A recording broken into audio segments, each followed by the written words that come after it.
Estimado rector, autoridades, invitados, invitadas, mujeres mujeres de Chile, la universidad se enorgullece de conmemorar el Día Internacional de la Mujer en su Casa Central, una fecha instalada como una ceremonia ineludible dentro del calendario universitario. Se trata de un día que, en vez de convocarnos a la celebración, más bien nos interpela y que nos invita a la rebelión, a la huelga o a la marcha, más que a la complacencia. Si bien hemos hecho avances, como lo simboliza en la Universidad de Chile la creación de la Dirección de Igualdad de Género presidida por Carmen Andrade, la aprobación de una política clara para enfrentar el acoso sexual o la creación de una fiscalía especializada para investigar estas denuncias, no podemos abstraernos de la realidad del país ni olvidar que 9 mujeres ya han sido víctimas de femicidio en Chile en solo estos primeros 3 meses. Ellas se suman a los miles de casos de violencia dirigidos a las mujeres, a las comunidades trans y a todos quienes resultan una amenaza para el patriarcado, como tan brutalmente lo simboliza el ataque lesbofóbico que sufrió la joven Carolina Torres en febrero pasado.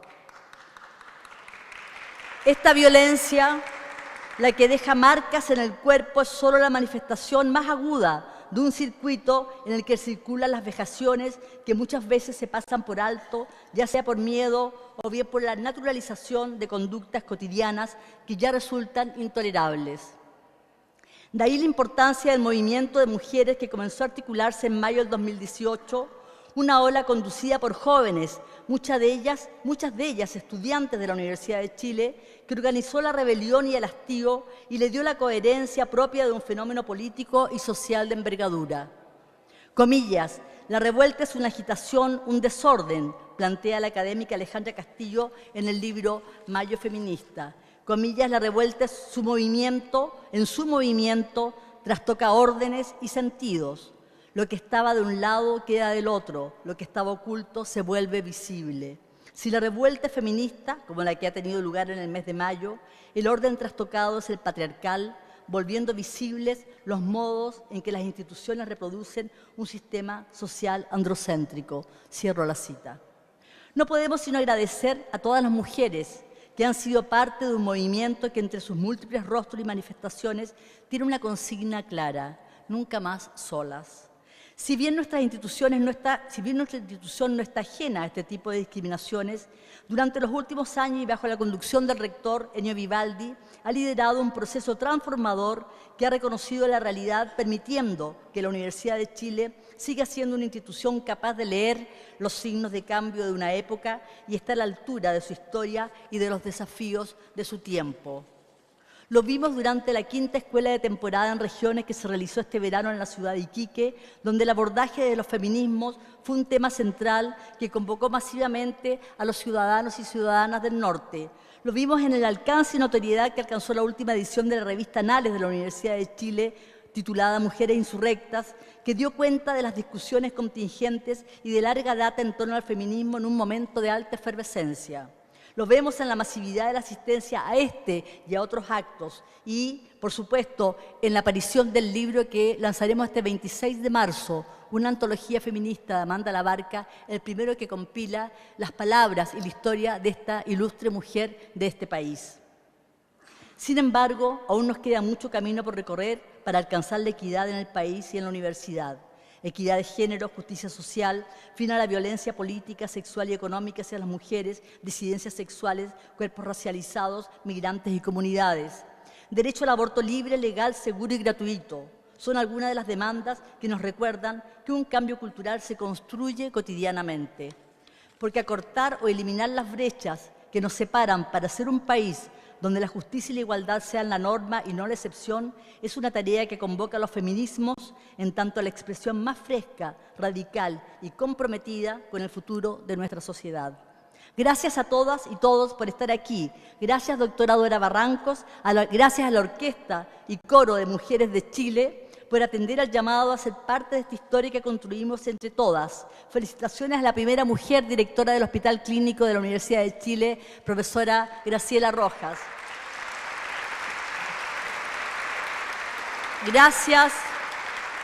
Gracias, alcalde de Independencia, por estar con nosotros y con el rector en esta lucha para que Eloísa Díaz tenga un nombre en el metro como corresponde. Muchas gracias.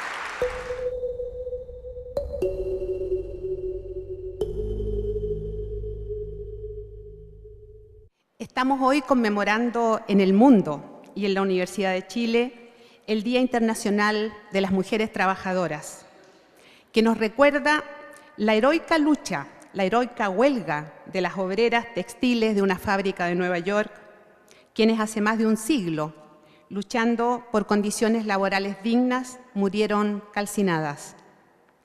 Siguiendo la tradición de lucha de las mujeres por sus derechos, el día de mañana, otras personas, en otro contexto y momento histórico, se manifestarán a través de la primera huelga feminista para reivindicar la igualdad sustantiva entre hombres y mujeres que aún estamos lejos de conquistar. La Universidad de Chile no ha sido ajena a este proceso histórico. Por el contrario, tomó la decisión y asumió el compromiso de avanzar hacia mayores niveles de equidad y de igualdad al interior de la institución y de influir en este mismo sentido en la sociedad chilena.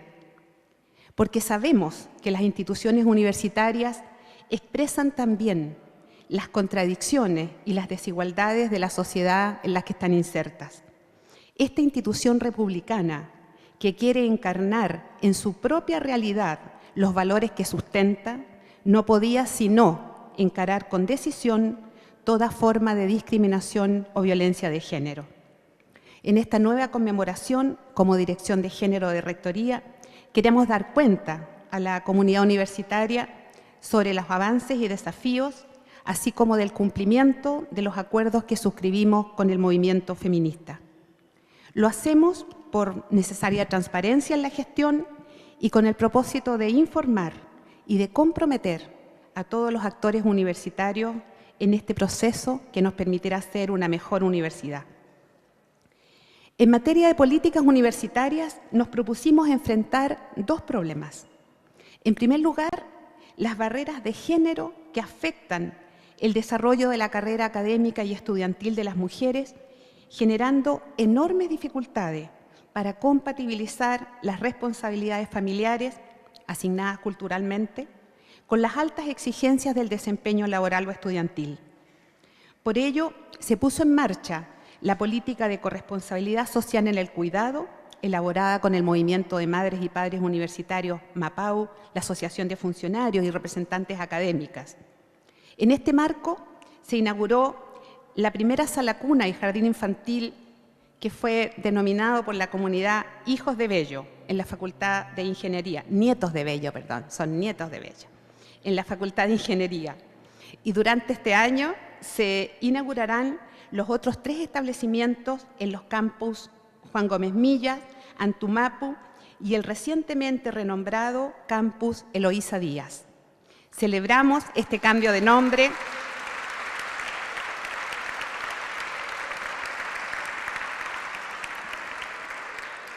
y nos sumamos a las felicitaciones por el nombramiento de la doctora Graciela Rojas como primera directora del hospital. Permítanme un comentario. Es personal, para no comprometer a la universidad. Estos centros de educación preescolar eran parte de un programa de educación pública, gratuita y de calidad para la primera infancia. Son orientaciones que compartimos como universidad.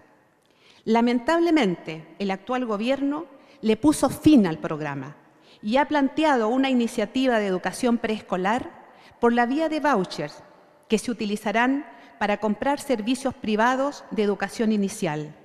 Es sin duda un retroceso para la educación pública. Se ha puesto también en marcha en la universidad el primer reglamento estudiantil de corresponsabilidad social, que permite a estudiantes, madres y padres de pre y posgrado acceder a pre y postnatal, permisos por enfermedad de sus hijos, prioridad en la toma de ramos, rebaja de arancel, entre otros. Quisiéramos destacar también las iniciativas de algunas facultades que han instalado equipamiento, tales como lactarios o salas de cuidado. Son medidas concretas que debieran impedir que las y los estudiantes abandonen sus estudios o vivan enormes costos personales cuando son padres o madres. Sabemos, sin embargo, que aún falta mucho para que la cultura universitaria comparta plenamente los principios que inspiran la política de corresponsabilidad. Es decir, que entendamos todos que no se están entregando beneficios, sino reconociendo derechos, y que la importante tarea de cuidar a las personas debe desprivatizarse y ser asumida socialmente por el Estado, las empresas, las instituciones, y por tanto es también nuestra responsabilidad institucional participar de ellas. En segundo lugar, para enfrentar la violencia y el acoso sexual, se puso en marcha la política de prevención del acoso, elaborada en una comisión triestamental. En el marco de esta se han desarrollado cursos de formación general, actividades de prevención en distintas facultades en las que han participado 1.500 personas.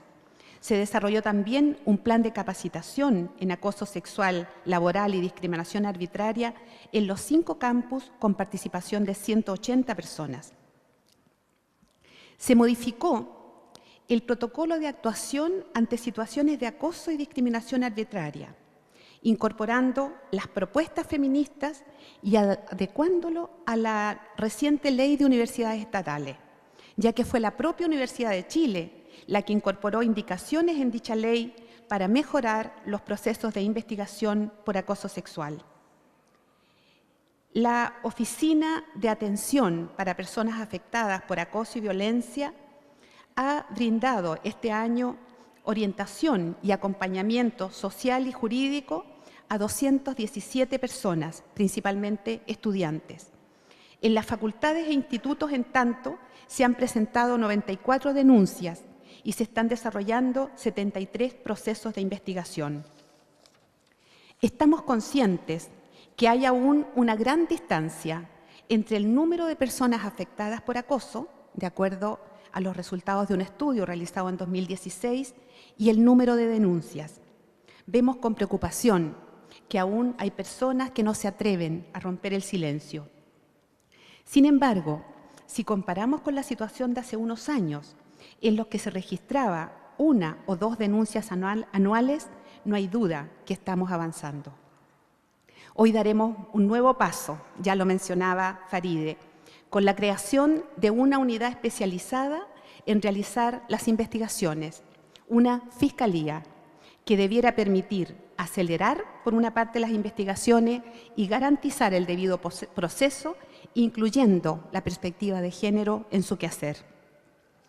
Sin embargo, los esfuerzos universitarios por crear espacios libres de violencia y discriminación se enfrentan con las limitaciones del marco legal nacional, que no considera estas conductas. Por ello, instamos nuevamente al Gobierno a agilizar la tramitación de la ley por el derecho de las mujeres a una vida libre de violencia, ingresada a fines de 2016 al Parlamento, que regula, entre otras materias, el acoso sexual en contextos educativos.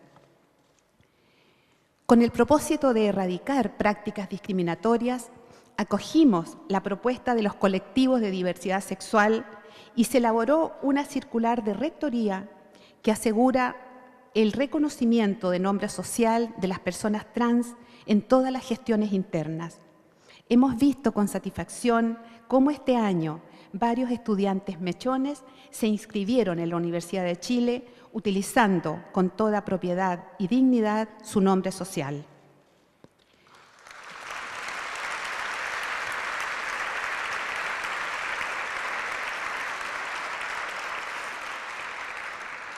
Una de las demandas centrales del movimiento feminista consistió en abordar el sexismo en la educación, dado que las prácticas y los contenidos educativos reproducen sesgos, estereotipos y discriminaciones de género, incidiendo así en la construcción identitaria de las personas y en la construcción de relaciones sociales.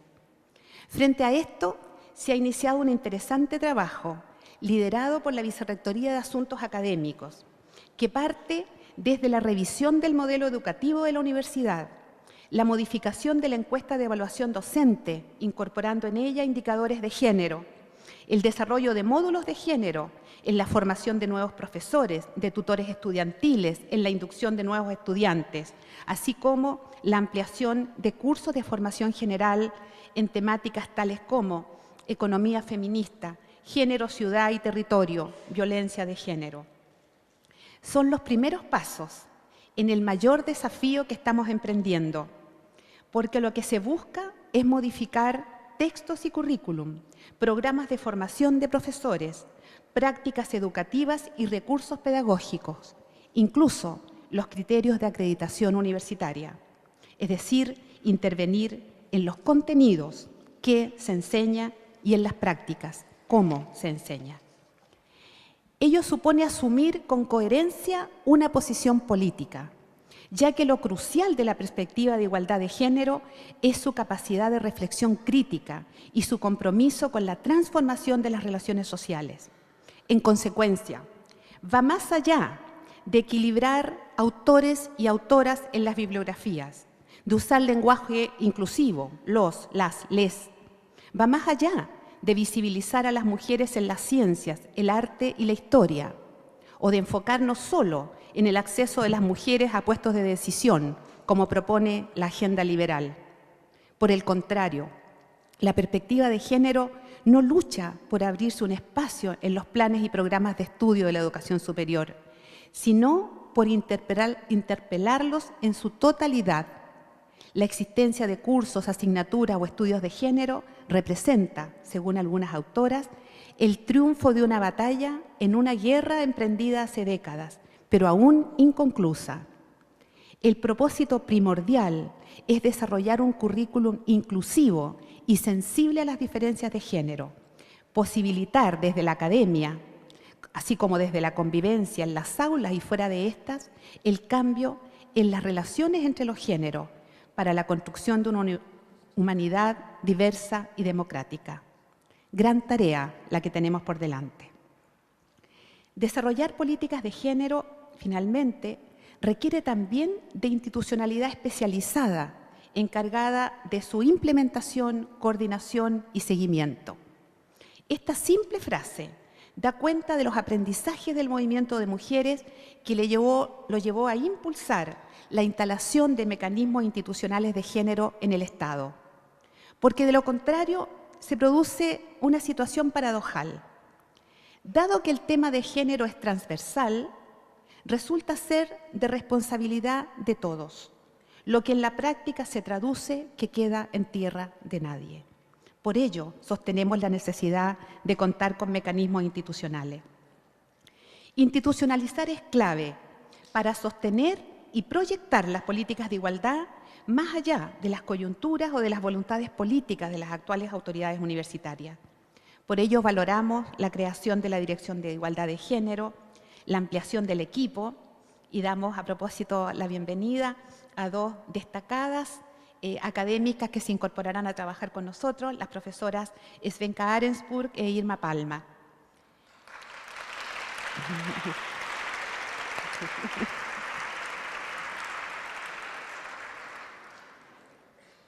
Valoramos también la ubicación institucional que se dio a esta instancia en la Rectoría, así como la creación del Consejo Asesor de Igualdad integrado por todos los vicerrectores y la institucionalización de la Comisión Triestamental de Igualdad de Género como mecanismo de participación de la comunidad.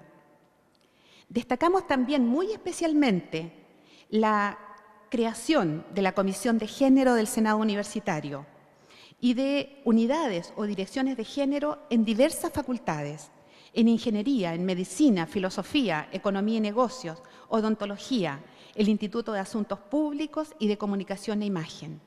Esto permitirá crear planes de igualdad pertinentes a las realidades locales. Esperamos que el resto de las facultades también se motiven en la creación de estos mecanismos. Confiamos que la creación del Observatorio de Igualdad de Género que hemos iniciado, así como el proceso de certificación en igualdad de género acordado con el Programa de Naciones Unidas para el Desarrollo, del cual hablaremos a continuación, nos permitirá consolidar las políticas contra la discriminación. Sabemos que el camino hacia la igualdad es largo y pedregoso. Supone perseverar, aunar voluntades, convencer, contradecir, luchar, sumar a muchos y muchas.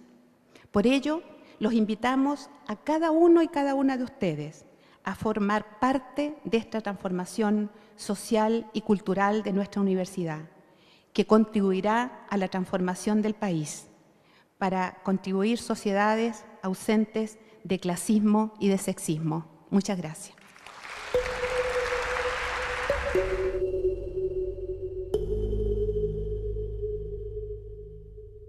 A partir de los avances dados a conocer por la Dirección de Igualdad de Género y en sintonía con las transformaciones de la sociedad, combatiendo el sexismo, el clasismo y el racismo, la Universidad de Chile reafirma y fortalece su compromiso con la igualdad de género. Hoy formalizamos esta convicción a través de la firma de un compromiso de colaboración con el Programa de Naciones Unidas para el Desarrollo. A través de este compromiso, la universidad asumirá el desafío de mirarse a sí misma y definir estrategias para una real transformación institucional que resultará en el reconocimiento formal de los logros alcanzados a través de una certificación. Invitamos al rector Enio Vivaldi Béjar y a la representante residente adjunta y coordinadora programática del Programa Naciones Unidas para el Desarrollo, Marcela Tovar, a acercarse para la firma de este importante compromiso.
Querido rector Enio Vivaldi, autoridades que han sido nombradas en toda su extensión ya, los saludo a todos, profesora Dora Barrancos, invitadas, invitados, amigos de la Universidad de Chile y especialmente a las muy queridas compañeras de trabajo, muy queridas amigas y compañeras de la Universidad de Chile que están aquí llenando las graderías. También a los compañeros que están aquí. Un saludo. Desde la Cátedra Amanda Labarca, junto con su comité académico, que está aquí presente también, nos sumamos a la conmemoración de un Día de la Mujer Trabajadora muy especial. Desde hace 110 años o más, nuestras demandas han tenido un mismo sentido: terminar con la violencia y el acoso, mejorar las condiciones laborales, las brechas salariales, el acceso a todas las áreas y niveles, alcanzar la igualdad de derechos políticos. Avanzamos cuando nos movilizamos, pero también vienen luego retrocesos en una sociedad permisiva con los abusos.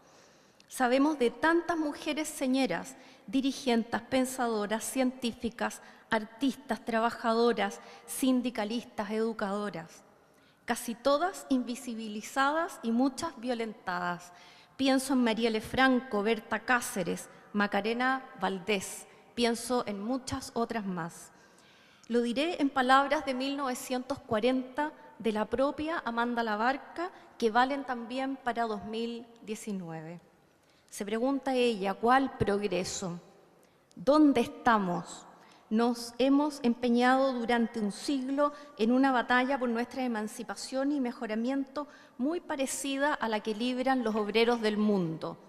Como ellos, exigimos condiciones económicas mejores, educación más amplia, reconocimiento más completo de nuestra importancia como individuos y como grupo. Es una conmemoración especial, dije, porque el año pasado fue feminista y las mujeres enfrentadas a la desidia social sacamos voz colectiva con fuerza inusitada para decir que ya no nos conformamos con lentísimos avances formales y capturados por cuyo camino y ritmo la igualdad se pierde en el horizonte siempre lejano, parece inalcanzable. No bastan pequeñas concesiones que nos mantengan en un lugar predeterminado y a que aceptemos como meras limosnas, solo para algunas, como casos excepcionales e inaugurales, el acceso a los espacios de poder. En Chile, el sistema educacional, las AFP, las ISAPRES, la banca, algunas leyes, los empleadores discriminan a las mujeres. Se mantienen obstáculos en el acceso a la educación superior y luego a las mujeres profesionales les cuesta mucho más encontrar trabajo que a sus colegas hombres. Y más aún, si en términos generales la brecha de remuneraciones de las mujeres es de más del 12% respecto de los hombres, para aquellas que son profesionales el panorama salarial es mucho peor, pues reciben 35% menos que los hombres. Y esto deja a Chile en el último lugar de igualdad de la OECD. La discriminación a las mujeres interpela a la Universidad de Chile, convocando a toda la comunidad universitaria, y tal vez la demanda de educación no sexista sea la mayor interpelación de todas que los feminismos nos hacen hoy, porque sabemos que solo a través de la educación superaremos el arraigo profundo de la discriminación que se asienta en esa ignorancia propicia para la exaltación de la vergüenza, la repugnancia y la humillación impuestas con la violencia en todas sus formas. Es así como se ha logrado prolongar la subordinación grupal de las mujeres. En la cátedra Amanda Labarca, junto a las múltiples acciones de la Universidad de Chile que se han iniciado, le damos gran importancia a nuestros cursos de formación general, abiertos a todas las carreras que en su versión actual hemos llamado, después del Mayo Feminista, Diálogos en la Academia. Invitamos a las y los estudiantes a asistir este semestre para conversar con destacadas dirigentes y académicas aquí, en la universidad, que es el lugar de la pregunta. Aquí nos preguntamos sobre los feminismos que con la fuerza de nuestro cuerpo como territorio político buscan la subversión de toda normativa discriminadora, reclaman por nuestro derecho a tener derecho y se disputan con el poder abusivo, el poder patriarcal, el poder del privilegio y su multiplicidad de disfraces. Ponen también en tela de juicio las categorías por las cuales somos representadas. Entonces, por su dimensión política, imprescindible interseccionalidad y ecofeminismo, el feminismo es esencialmente subversivo, antifascista, antirracista y antineoliberal. Es en esta encrucijada que hoy nos encontramos, feminismos contra los discursos de odio, feminismos y educación no sexista ni elitista contra los discursos de odio. Termino con las palabras de Amanda Labarca nuevamente, que nos orientarán en este año las actividades de la cátedra que lleva su nombre. ¿Cuál es nuestro deber en la hora presente? Fortalecer la democracia. O caeremos indefectiblemente en alguna forma de dictadura y las primeras en sufrirla serán las mujeres. Sobre ellas se hunde más violento el puño, pues doctrinas de falsa necesidad jerárquica las arrojan a la inferioridad. Permitan a las mujeres laborar de igual a igual en el logro de estas ansiadas y queridas esperanzas, que la especie humana conviva en un mundo de paz entre el respeto democrático de grandes y pequeñas naciones, al amparo de las leyes que liberen de la soberbia de los más fuertes. Con la urgencia de los tiempos amenazantes que vivimos, 2019 será un año de avance feminista. Esperemos que al encontrarnos el 8 de marzo del 2020 celebremos que la Universidad de Chile es un territorio libre de discriminación y también, como lo ha denominado las Naciones Unidas desde 1977, que se trate en una conjunción que es inevitable del Día Internacional por los Derechos de la Mujer y de la Paz Internacional. Muchas gracias.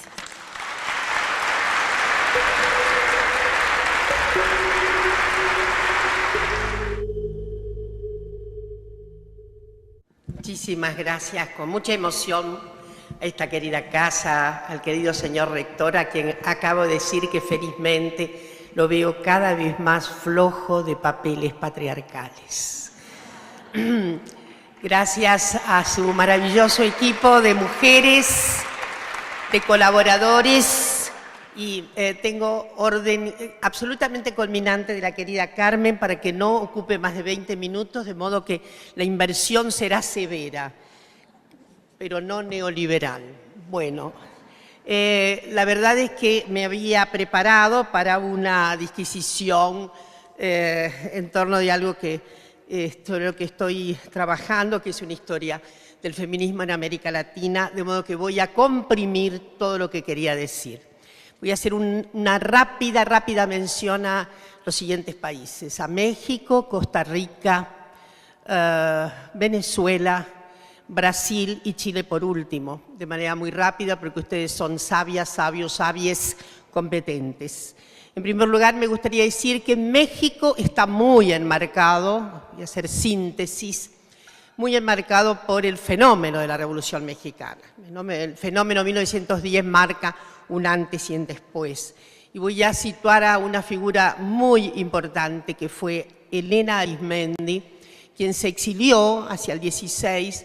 Bueno, su vida personal, sus relaciones penumbrosas, podríamos decir, nada menos que con Vasconcelos, la llevaron finalmente, el señor nunca se divorció, por lo tanto, Elena quedó en sombras y se va a Nueva York y allí hace una tarea que para mi gusto fue muy importante en los años 20.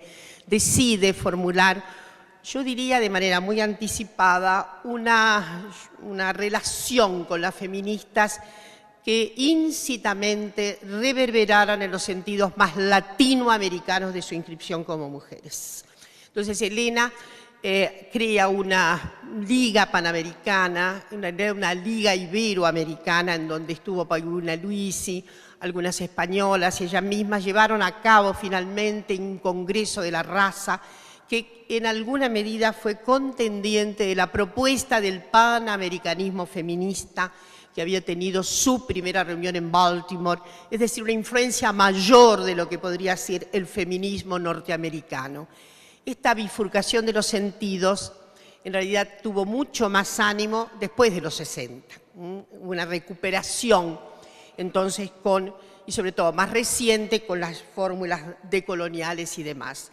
Me gustaría situar fuertemente dentro de México a Ermila Galindo. Junto con Ermila fue un producto típico de la Revolución, acompañó a la propuesta constitucionalista, de modo que su estrella tiene muchísimo que ver con el momento de eclosión del constitucionalismo a la caída de Carranza. Ella se apaga muchísimo, pero fue muy responsable por la realización de dos congresos fundamentales que ocurrieron en justamente los famosos congresos que se dieron en el sur en la zona de Mérida, en México, que marcaron decididamente un rumbo para el feminismo mexicano.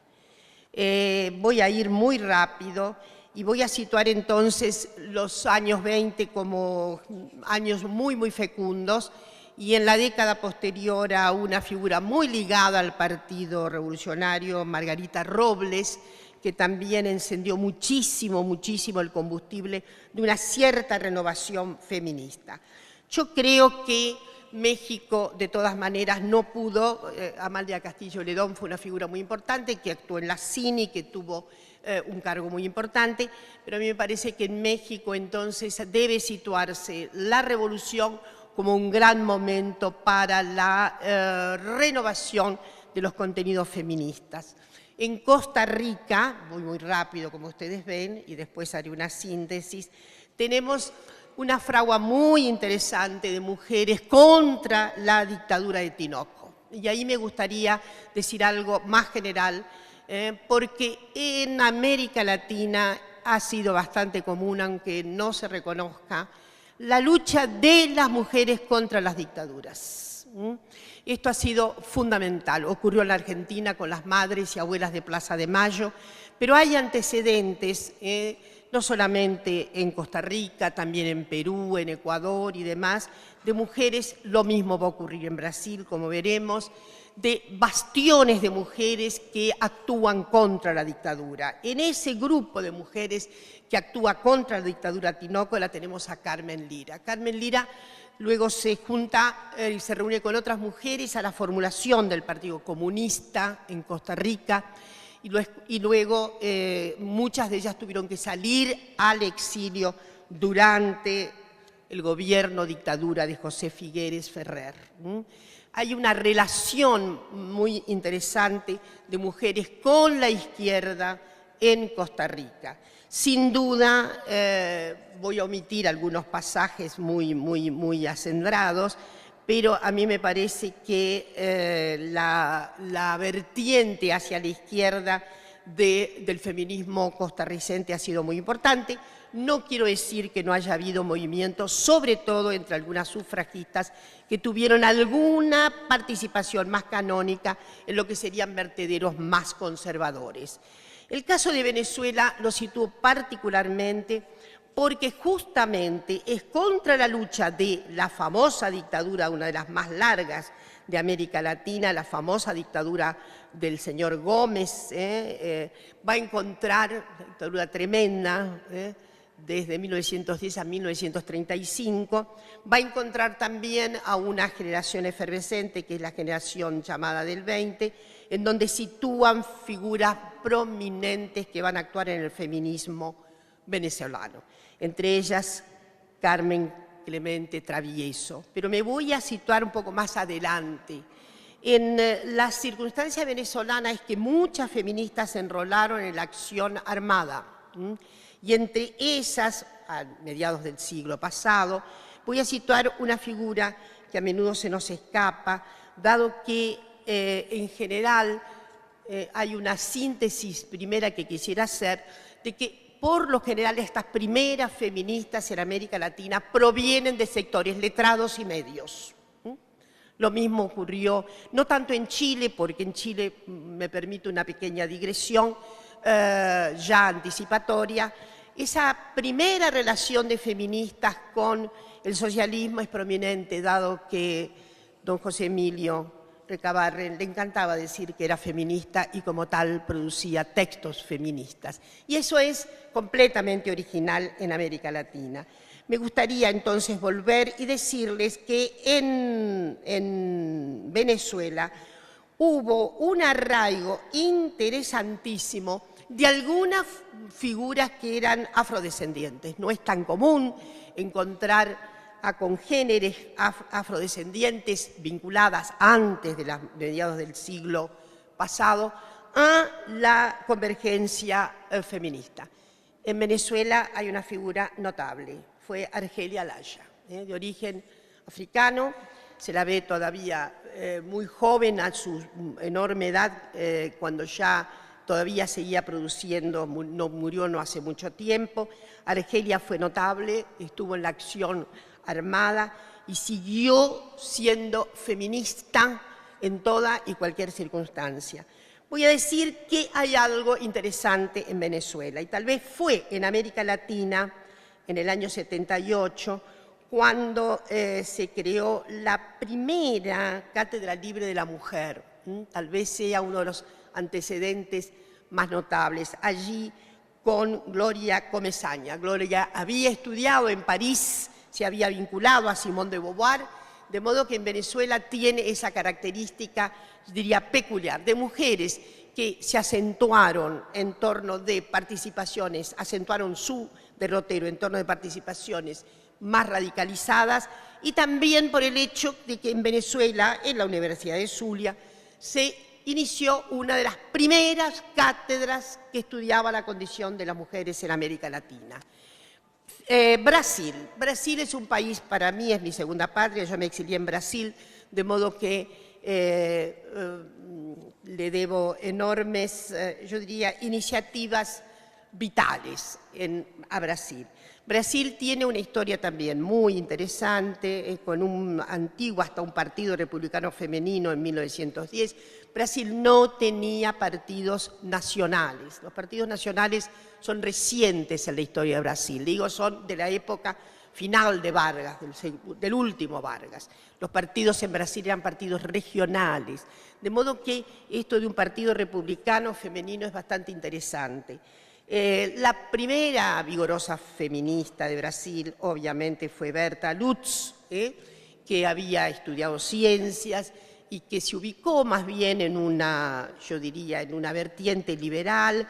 Berta tuvo muchísimo que ver con los grandes cambios que se dieron en Brasil, inclusive los cambios que se produjeron durante la dictadura de Vargas. Nunca sabremos por qué Vargas había decidido el voto de las mujeres, un voto completamente censitario. No está todavía suficientemente analizado. Siempre reclamamos a nuestras queridas colegas brasileñas que nos digan, desentrañen más por qué alguien como Vargas, de manera anticipada. Nosotros tenemos varios países que dieron el voto a las mujeres. Venezuela, 1929, Cuba, 1932, Brasil, 1932-33 y Uruguay en esa misma fecha. Pero no sabremos por qué Vargas se entusiasmó con el voto a las mujeres. Alguien diría por ahí que era por la mayor afluencia de votos. No es así, porque solo podían votar las mujeres alfabetizadas y funcionarias. Tal lo que dijo también la Constitución cuando se reformó. De modo que todavía no podemos imaginarnos bien por qué esa figura tan absolutamente paradójica como es la de Vargas. Yo lo que quisiera decirles es que también en Brasil hubo alguna proximidad a movimientos de izquierda, pero, en fin, no fue de ninguna manera algo que planteara un cauce. Sí, lo que debe decirse que Brasil, que fue el país que inaugura las llamadas dictaduras institucionales 1964, siempre diremos que los brasileños fueron los primeros exiliados. Chile fue el país acogedor de esos exilios. Esa resolución primera que tomaron las mujeres de oponerse a la dictadura con el famoso movimiento femenino pela amnistía, que estuvo a cargo desde 1975.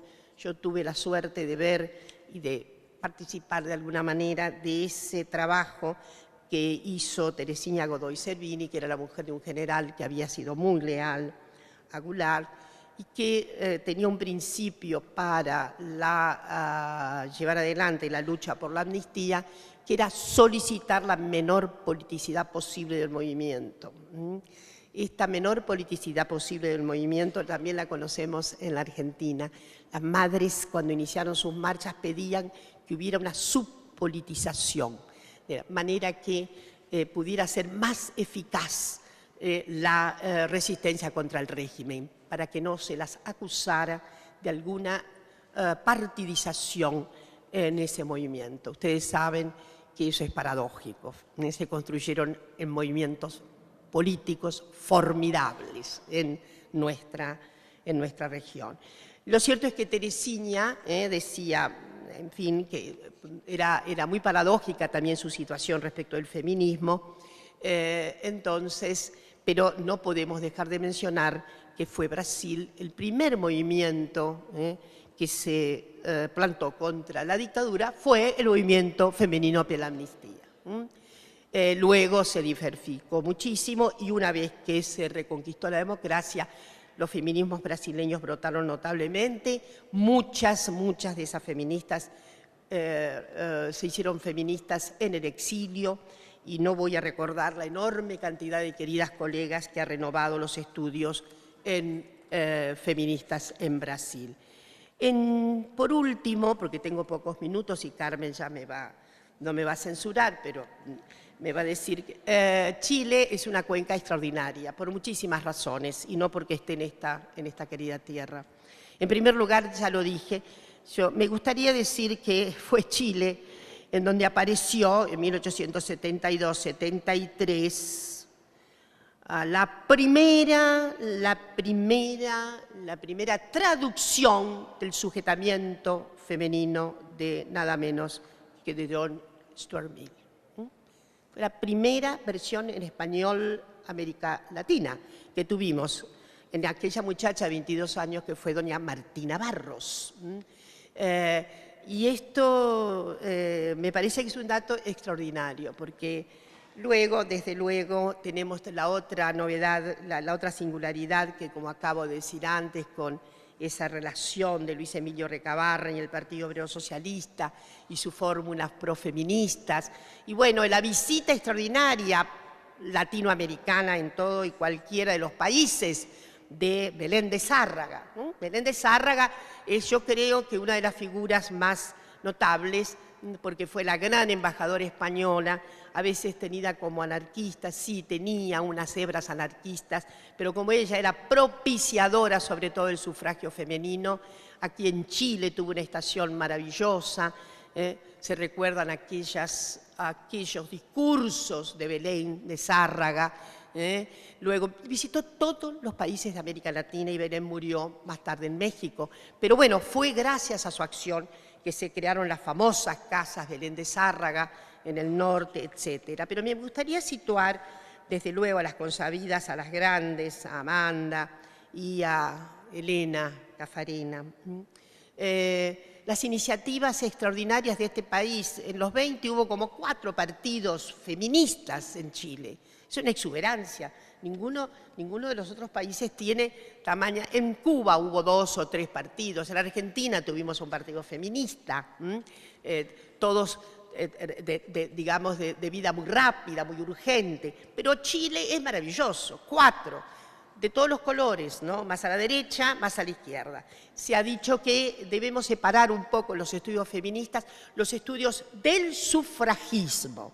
No todas las sufragistas eran feministas a subjetividad completa, eso es bastante interesante, pero en general hemos tratado de vincular íncitamente los dos movimientos. En Cuba, uno de los movimientos fue muy conservador, inclusive estuvo a favor de la dictadura de Machado, pero dejemos esas malas cuestiones para otro momento. Yo quiero recordar, desde luego, Amanda, que fue tan importante, pero no puedo dejar de pensar en aquella enjundiosa saga del Mensch, que es todavía una marca tan importante en los años 30. Es una marca mayor porque he podido analizar, gracias que ustedes se han tomado el buen trabajo de tener digitalizadas todas las revistas, y en La Mujer Nueva se encuentran cuestiones tan interesantes acerca de los programas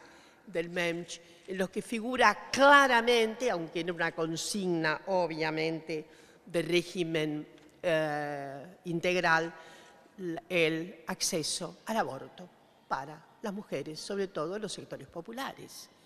Año 35, 36, ¿no? También en México había habido una proclama en este sentido.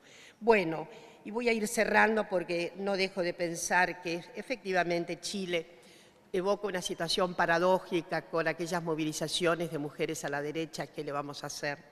Y aquellas extraordinarias movilizaciones de mujeres a la izquierda.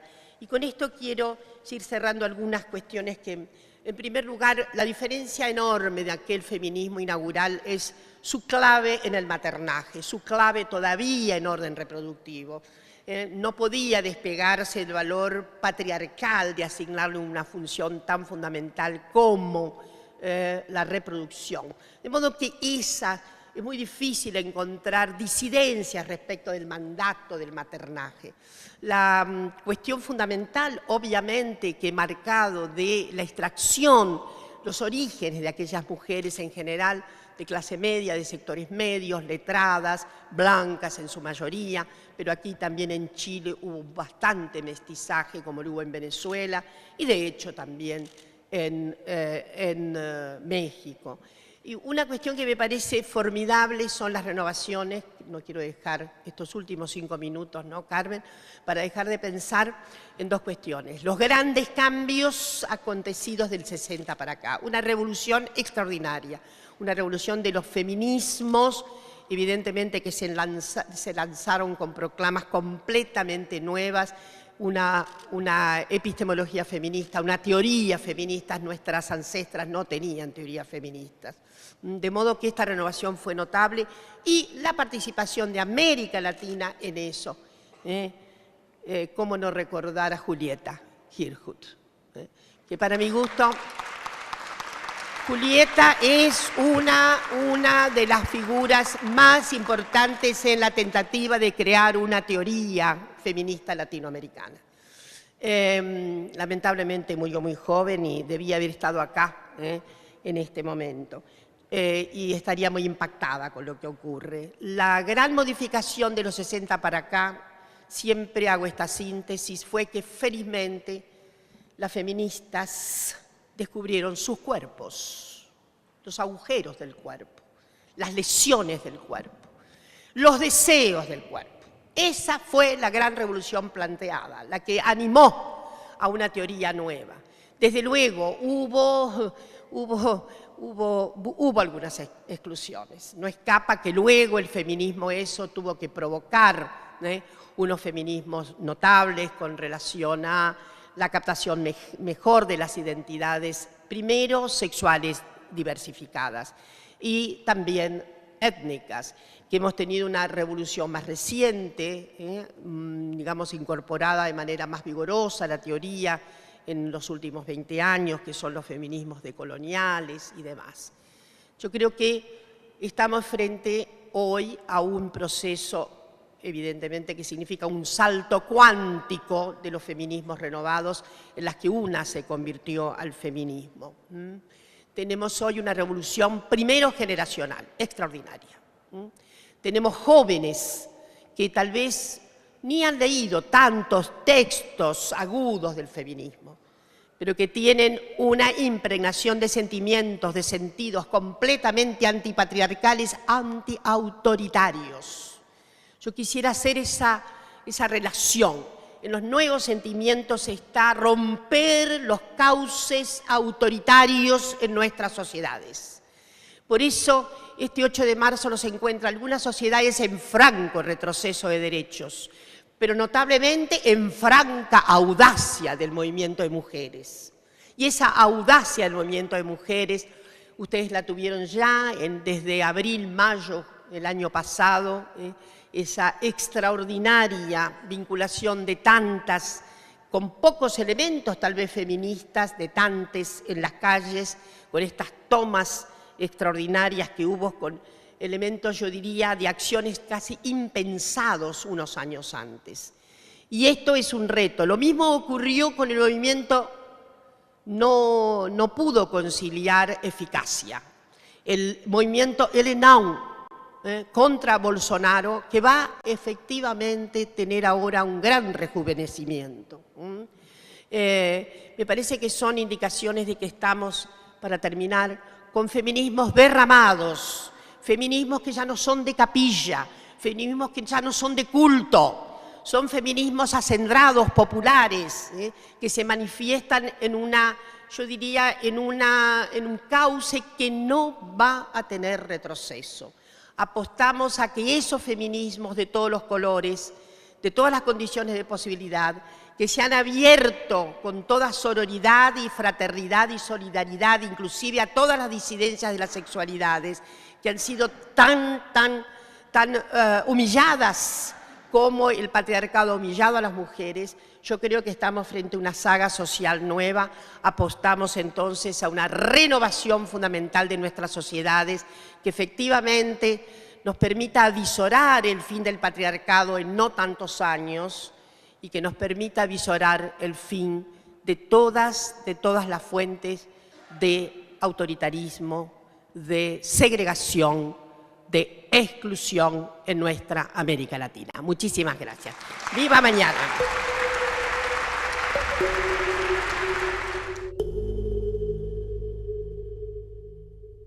Hola, hola a todos.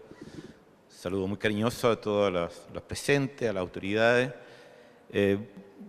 Voy a ser muy breve, en primer lugar por elemental respeto, un día más para que los hombres escuchemos que hablemos, pero también me parece muy importante la representación de la institución, o sea, que habla en nombre de la Universidad de Chile. También la presencia de género, en el entendido de lo que va a ocurrir aquí, es algo que tienen que dirigirlo las mujeres, porque sería un contrasentido, una contradicción, que no sean las mujeres quienes lideren el movimiento que hoy día estamos, o en estos años hemos comenzado a ver nacer, pero también dejar constancia que es un movimiento en el cual tenemos conciencia que va a afectar a la sociedad en su conjunto y no solamente por un acto de reivindicación de un sector de la sociedad. Y eso es fundamentalmente a lo cual me quiero referir. Quiero hacerlo empezando por un tema que a nosotros nos importa mucho porque pensamos que es un simbolismo tremendamente importante y es precisamente el tema de la estación del metro Amanda La Barca. Es lo fundamental que yo les voy a hablar ahora, pero creo que es muy importante que ustedes tomen conciencia de la situación. Parto por agradecer al alcalde de Independencia la tremenda tarea que ellos han hecho y el compromiso que han tenido con esta tarea. Quiero contarles que cuando fuimos en enero con el prorector, estaba el decano de la Facultad de Arquitectura, a conversar con el metro, y por favor presten mucha atención, los dos argumentos que nos dieron para decir que no iban a cambiar la estación del metro, yo quiero agregar todavía, son los siguientes, y a mí me parecen fantásticos ambos. El primero es porque no hay ninguna calle que lleve el nombre de Amanda La Barca. Perdón, disculpa, de Eloísa Díaz. Perdón, de Eloísa Díaz. Hay una calle que lleva el nombre de Amanda La Barca. De Eloísa Díaz, disculpe. Está bien. Eso era contra enfermedad. Y dije, pero esa no es la respuesta, esa es la pregunta. La pregunta es, ¿por qué no hay una calle que lleva el nombre de Eloísa Díaz? Esa es la pregunta, no es la respuesta. Ese no es el efecto, esa es la causa de la situación que estamos viviendo y de lo que estamos tratando de corregir. En Chile, bueno, lo sabemos, Santiago, está la calle de Pedro de Valdivia, Luis Taller Ojeda, Ricardo, todas las que ustedes quieran para acá, San Francisco, San Diego, todas las que ustedes quieran, esos son los nombres de las calles.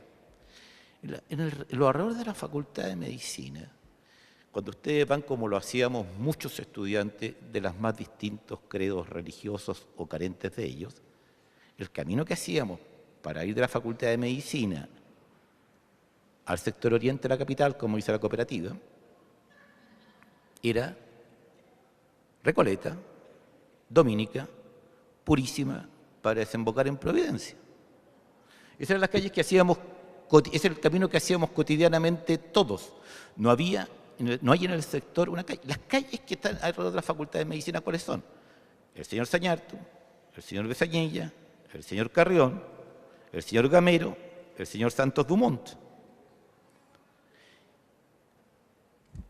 La Universidad de Chile no había reconocido en Eloísa Díaz el personaje que debemos reconocer. Se ha dicho mucho y en muy buen momento, hace 10 años, se hizo este trabajo que dirigió Sana Montesino del biombo a la cátedra, en la cual se enfatizaba que la mujer que estudiaba medicina necesitaba un biombo para aislarla de los varones y de la realidad. Yo le haré una cosa que es menos conocida. Muy poco después de Amanda La Barca se recibió Ernestina Pérez. Fueron dos mujeres que muy precozmente, fue la primera en América Latina que se recibieron. Tenían que ir acompañadas por la madre, ¿no? O sea, asistían a las clases de medicina acompañadas por la madre. Esa es la realidad que estamos aquí conmemorando.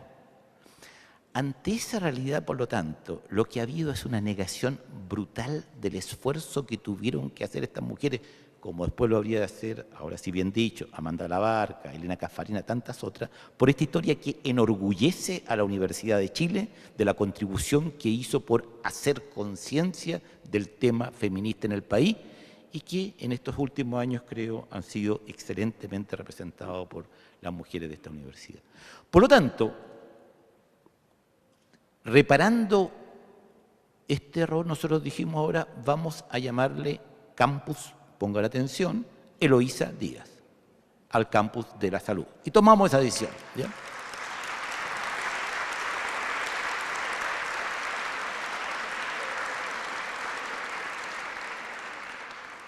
Esto, estamos aquí compartiendo, esta es la sala del comando de esta, entre comillas, guerra que estamos dando y la vamos a ganar, pero aquí les comparto una información muy confidencial, no se lo digan a nadie, ¿ya?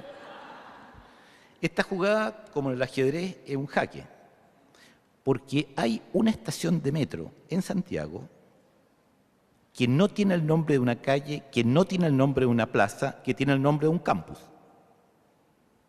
Esa estación de metro está en la calle Vicuña Maquena, a la altura del 3000.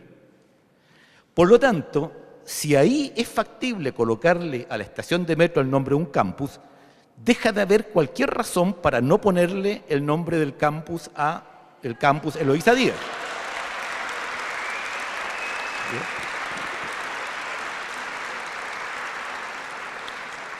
Y el alcalde nos ha ayudado mucho y nos va a seguir ayudando. Un detalle también es simple, hay que tener que todo puede darse. A lo mejor dice, ya está bien, tiene razón. Le vamos a cambiar el nombre a la estación de Vicuña Maquena, le vamos a sacar el nombre del campus. Fantástico, porque ahí tienen dos posibilidades, porque sobre esa estación, para que ustedes sepan, convergen a Vicuña Maquena dos avenidas. Desde el oriente viene Monseñor Álvaro Casanueva y desde el poniente viene la avenida Presidente Salvador Allende. Así que tendrán que decidir ahí, si le cambian nombre, cuál nombre le van a poner.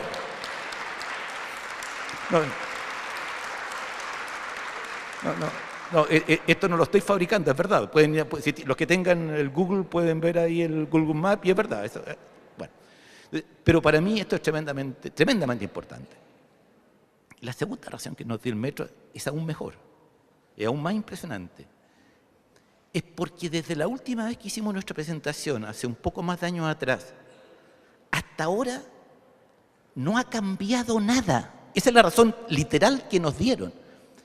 Ahí ya yo tuve que tomarme el tiempo de tomar la barbilla que lo tenía en la mesa y rearticular la mandíbula en el maxilar, porque no lo podía creer. Yo le dije, ¿está hablando en serio? O sea, ¿usted cree que en este año no ha pasado nada? O sea, desde luego, él hablaba como habla un tribunal de casación, como habla un fiscal, que dice, mire, yo hice un juicio y desde ese juicio, ustedes que ahora están pidiendo una reposición, no hay nuevos antecedentes que cambien la situación. Yo decía, pero usted no entiende que decir eso es como decir aquí no ha pasado nada cuando entre medio fue la Revolución Francesa o la Guerra de Secesión o algo así. O sea, ¿cómo no entiende lo que pasó durante todo este año o durante el año 1918? La situación totalmente distinta con que estamos entendiendo el problema del feminismo y la oportunidad enorme que hay de hacer un reconocimiento a esta gran mujer colocando el nombre Hospitales, doctora Eloísa Díaz. Creo que esta es una pelea que hay que darla, la vamos a dar. Tenemos el apoyo de la municipalidad, tenemos el apoyo de los hospitales, pero creo que va a ser tremendamente importante por estas dos dimensiones. Agradezco la presencia del PNUD también, creo que es muy importante que la universidad diga no solamente esto es para la universidad, sino que se trata de generar criterios que van a buscar al conjunto de la sociedad. Quiero terminar con lo siguiente que pienso es algo que la universidad tiene que asumir en un 100%. Aquí van a ver en el movimiento feminista, como bien lo decía Carmen, ciertos cambios muy, muy relevantes. Uno de ellos es la presencia de mujeres en cargos clave en todas las instancias, en todas partes. Eso es clave. O sea, yo con mucho orgullo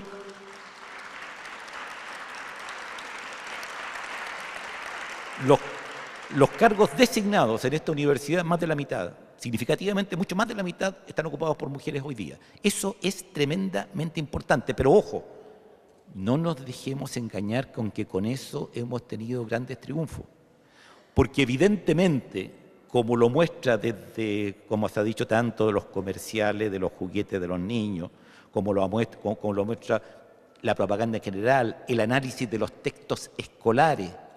Ayer escuchábamos en un homenaje que se le rendía a María Isabel Matamala a la profesora Sandra Palestro dando una lección fantástica de cómo se impregna de roles desde los textos escolares, ¿ya? Los comerciales, etc.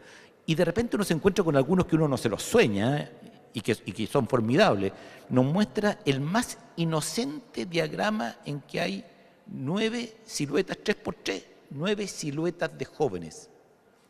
4 tienen mujeres, 5 tienen hombres. Y nos deja viendo esto, nos pregunta si algo nos llama la atención, y de verdad uno no nos llama nada mucho la atención. Y de repente le hace notar que las 4 mujeres no están haciendo nada. Las 4 mujeres están cada una parada sin hacer nada. Y los 5 hombres, uno está jugando a pelota, el otro está frente a la pizarra. Entonces, lo que quiero decir es que la forma como se impregna la imposición de un contexto ideológico es brutal.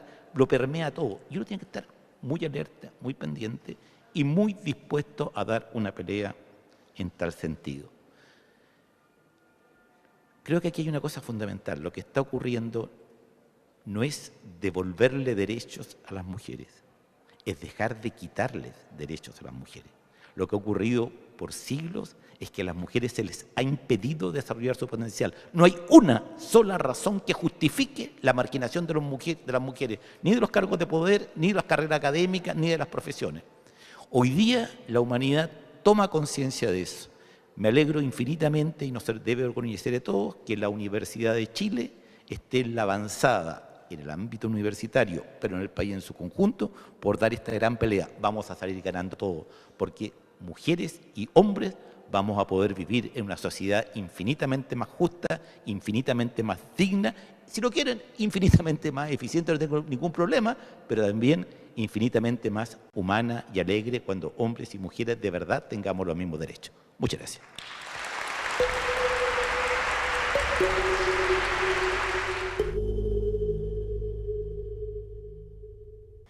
Hola, buenas tardes.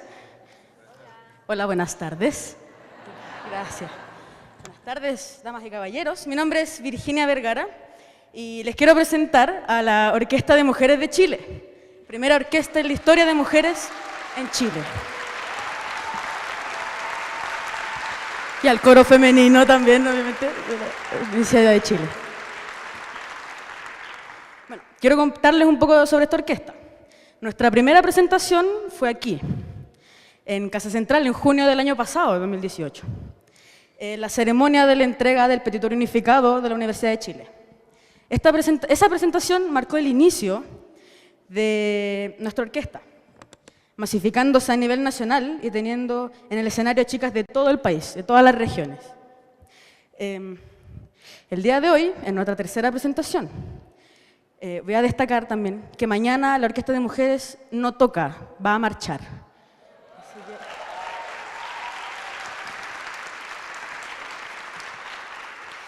Quiero brindarles agradecimientos a la Facultad de Artes Centro por facilitarnos los instrumentos y el espacio para ensayar dentro de la facultad, generando un ambiente de seguridad y sororidad a cada integrante.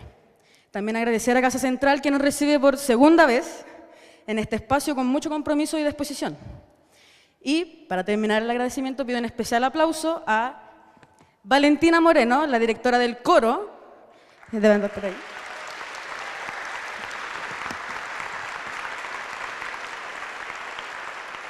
A Ninoska Medel, directora musical de la Orquesta de Mujeres de Chile.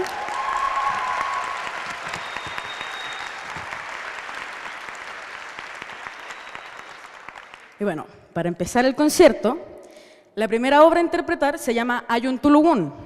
Originalmente es una pieza coral a 4 voces, y en esta ocasión tocaremos un arreglo para 2 voces y orquesta, hecho por Gabriela Bamondes, estudiante de interpretación en clarinete y composición musical en Artes Centro.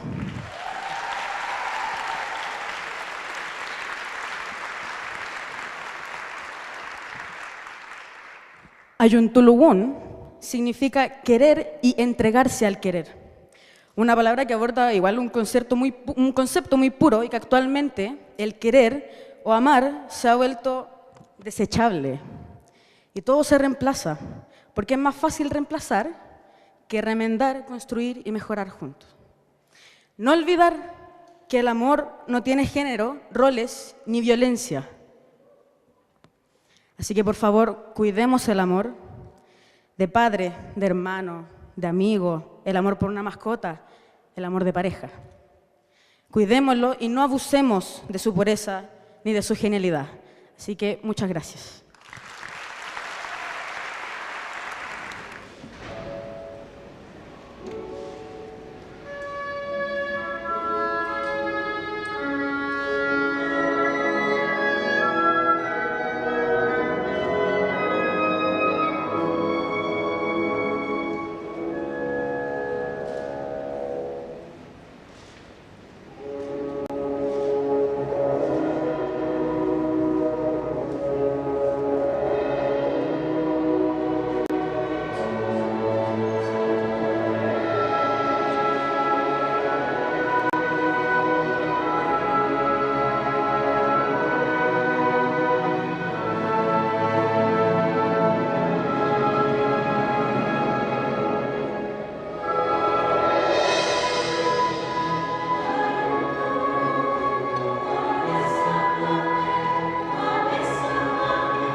Hola a todos, soy Alice Stewart y leeré un poema inédito de mi autoría.